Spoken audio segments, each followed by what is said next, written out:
La République démocratique du Congo, le nouveau Premier ministre Bruno Tshibala, très contesté, vous le savez, bouclait ses consultations ce mercredi en vue de la formation de son gouvernement. Rien n'est fait, dit l'opposition, et Bruno Tshibala, lui, veut s'en tenir à la feuille de route initiale. Écoutez. Nous nous sommes retrouvés au dialogue politique de la CENCO pour nous mettre d'accord et donc trouver un compromis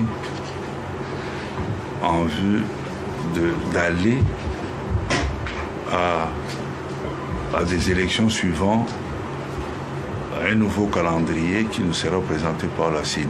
Avant la formation du gouvernement, qu'on parle des élections, qu'on parle du social, bien qu'il y a des recommandations, dont notamment la priorité est de répondre aux besoins de notre peuple, notamment dans le social, dans la sécurité, a envie d'échiter aux élections. Voilà, et la RDC, il en est encore question dans notre séquence. On en parle avec ce soir Maud Roubaud. Bonsoir Maud. Bonsoir. Et bonsoir aussi à notre confrère Ousmane Diaye de Courrier International. Bonsoir. La question Facebook est en ligne depuis lundi. Joseph Kabila, une stratégie à toute épreuve. Alors on replace le cadre, on l'a dit, il y a quelques jours, Bruno Tshibala a été nommé Premier ministre, ce qui a semble-t-il accentué les divisions au sein de l'opposition. Et c'est d'ailleurs, Maud, le constat que dressent la plupart de nos internautes. Oui, à l'image d'Espoir Irengue, qui nous écrit depuis Bujumbura, au Burundi. Et pour lui, le président Kabila a seulement profité de l'immaturité et de l'incompétence notoire des acteurs politiques de tous bords. Andy Kateng de Lubumbashi, lui, estime que les opposants de jour sont prêts à changer de casquette la nuit pour un poste. Résultat, le peuple ne sait plus à qui faire confiance. Alors, Joseph Kabila ne profite-t-il pas tout simplement de la faiblesse de ses adversaires dont les divisions ont éclaté après la mort d'Étienne Tshisekedi? Ben oui, bien sûr. En fait, d'où on part, c'est simple. Pour moi, Kabila n'a pas une stratégie. S'il a une stratégie, elle est simple. Kabila a fait un coup de force.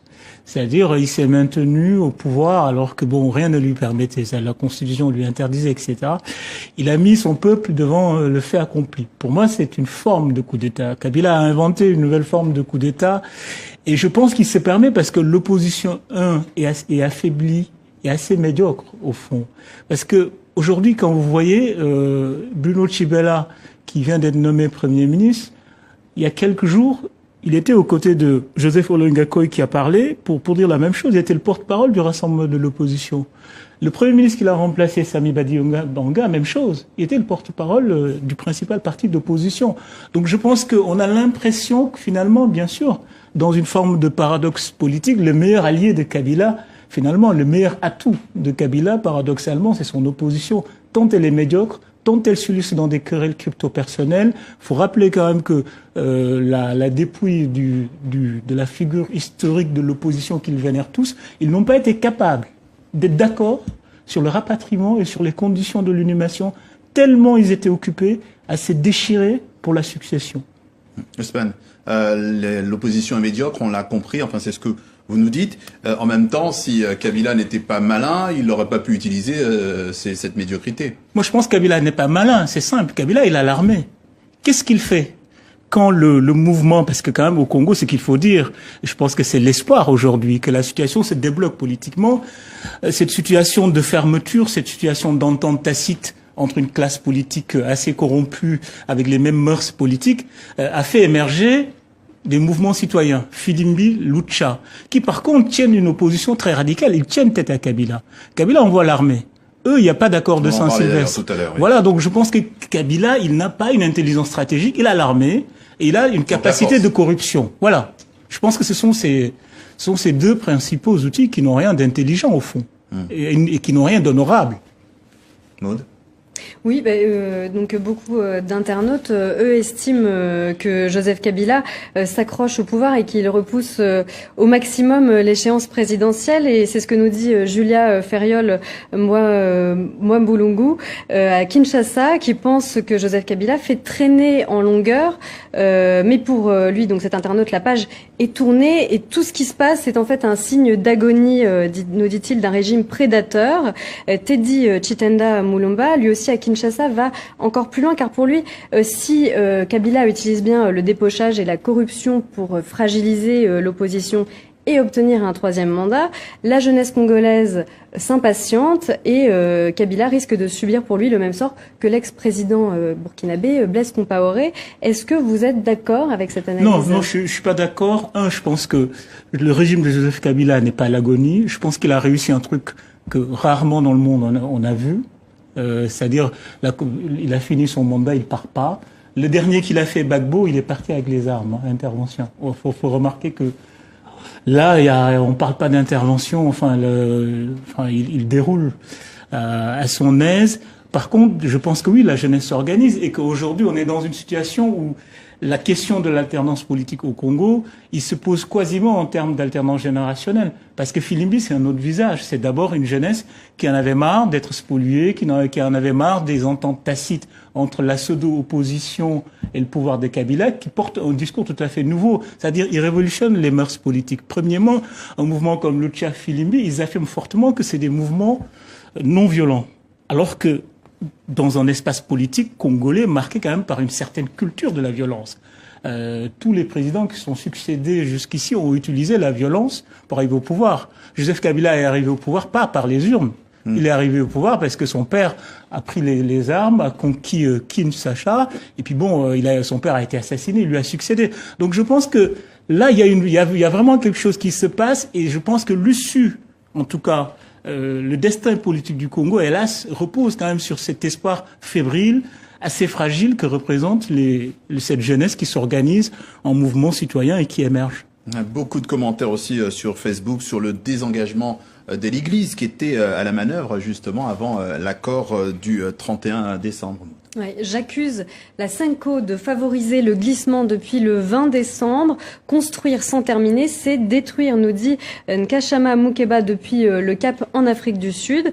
Il y a aussi beaucoup de commentaires qui interpellent les acteurs de la communauté internationale. Pour Fabrice Samou, le départ de Kabila ne se fera que par les pressions extérieures, comme en Gambie avec Yahya Jammeh. Ousmane, je vous pose cette question de Benoît Ngeleka de Kinshasa. Si les élections n'étaient pas organisées selon l'accord du 31 décembre, que ferait la communauté internationale pour sortir le pays du chaos actuel? Enfin, la communauté internationale, ça dépend de quelle communauté on parle. Hein. Si on parle de l'ONU, par exemple, qui est l'acteur historique, la plus grande mission de l'ONU et la mission la plus coûteuse de l'ONU dans le monde, c'est la MONUSCO, la mission des Nations Unies au Congo. Je ne pense pas que ça soit une brillante réussite. Donc je vois très mal, déjà que la MONUSCO n'arrive pas à régler la situation dans l'est du pays, je vois très mal l'ONU engager une opération militaire. Par contre, le Rwanda a une doctrine en termes de politique étrangère qui est assez intéressante. Le Rwanda a toujours estimé que le déséquilibre intérieur du Congo le menaçait. Parce que il y a beaucoup de réfugiés rwandais, beaucoup d'anciens du régime génocidaire qui sont basés sur place, et Kagame a toujours, le président rwandais Kagame, a toujours réclamé une sorte de droit de poursuite. Et puis aussi, il faut rappeler toujours, l'histoire est importante, que en tout cas, la dynastie Kabila est là parce qu'elle a été parrainée par le Rwanda. Laurent Désiré Kabila, père, prend le pouvoir, cornaqué par le chef d'état-major de l'armée rwandaise, qui est l'actuel ministre de la Défense du Rwanda. Ouais. Donc je pense que si la situation se délite, le Rwanda peut intervenir. Merci Ousmane Diaye. Je rappelle que vous êtes journaliste à Courrier International. Et merci à vous, Maud, pour cette synthèse. Alors on reste effectivement en RDC. On parle de la Lucha, on l'évoquait à l'instant. 32 militants de la Lucha ont finalement été libérés quelques heures après leur interpellation à Goma. Ce mouvement citoyen de lutte pour le changement avait organisé un sit-in pacifique en faveur de ces milliers de Congolais qui n'arrivent plus à recouvrer leur épargne. Explication, Julien Munzer, Clémence Deron. Quelques dizaines de personnes affichant leurs revendications. Pacifiquement, ils sont venus protester contre la Banque centrale congolaise à Goma.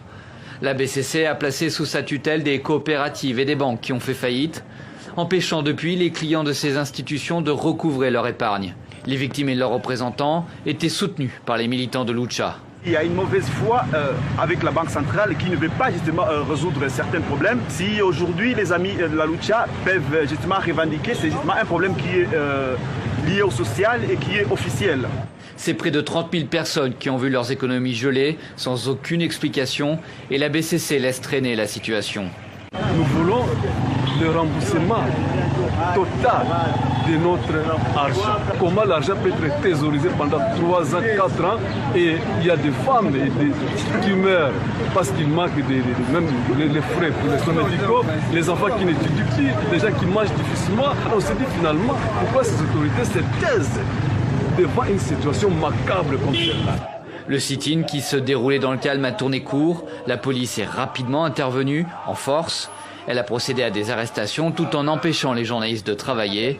Les forces de l'ordre ont embarqué une trentaine de personnes au commissariat de Goma.